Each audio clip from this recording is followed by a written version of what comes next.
सीधे चलते हैं दुर्ग सुबोध के पास में और उनसे जानते हैं कि आज कौन कौन सी खबरें जो हैं वो दुर्ग में सुर्खियों पे रहने वाली हैं। जी सुबोध जी बताएं। जी, बड़ी बात है कि कल सुबह 8 बजे से जो मैं खड़ा हूं, यह वो मतगणना स्थल है जहां पर दुर्ग जिले के 6 विधानसभा क्षेत्रों के सीटों के प्रत्याशियों का भविष्य ईवीएम मशीन पे कैद हो चुका है और कल सुबह 8 बजे से गणना शुरू होगी। जिस तरीके से मैं यहाँ खड़ा हूँ, यहाँ पर राइट साइड में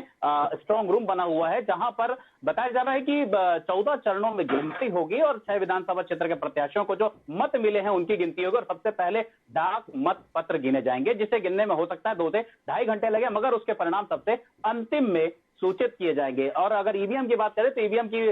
जो गणना होती है वो जैसे ही अटैच किया जाएगा यूनिट से और उसके बाद जैसे ही उनकी काउंटिंग शुरू होगी तो हो सकता है 11:30-12 बजे से ईवीएम मशीनों की काउंटिंग जारी होने लगे। और उसके बाद यही बात है कि जैसे ही काउंटिंग शुरू होगी तो बताया जा रहा है कि भिलाई नगर जो विधानसभा क्षेत्र है उसकी 12 चरण की गिनती है और सबसे पहले उसी का रिजल्ट आएगा और सबसे आखिरी में अहिवारा का, वहां पर 29 चरणों की गिनती होगी अहिवारा विधानसभा क्षेत्र के सीटों को लेकर,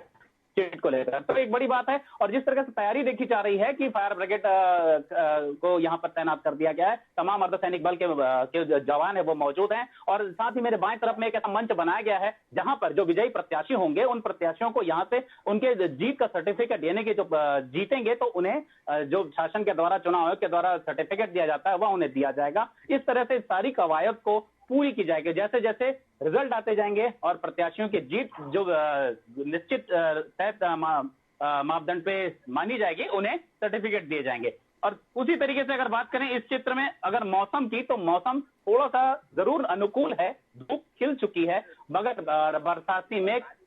सुबह शाम आते जाते जरूर दिख रहे हैं, मगर बारिश होने की संभावना नहीं दिखाई दे रही है। और बात करें अगर फसल को लेकर, धान की फसल को लेकर, तो टारगेट जो दिया जाता है हर साल उससे मात्र 10% धान की फसल ही किसान मंडियों तक लेके आए। बताया जा रहा है कि जिस तरीके से चुनावी घोषणा की गई थी 3100 से 3200, तो उसकी प्राप्ति को लेकर किसान अब तक अपनी धान की फसल को लेकर मंडियों तक नहीं पहुंचे हैं, वो कश्मकश में है। और साथ ही इस बात की जानकारी भी है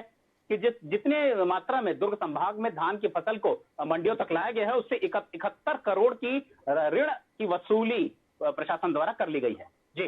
जी सुबोध जी, तमाम जानकारी के लिए आपका बहुत बहुत शुक्रिया।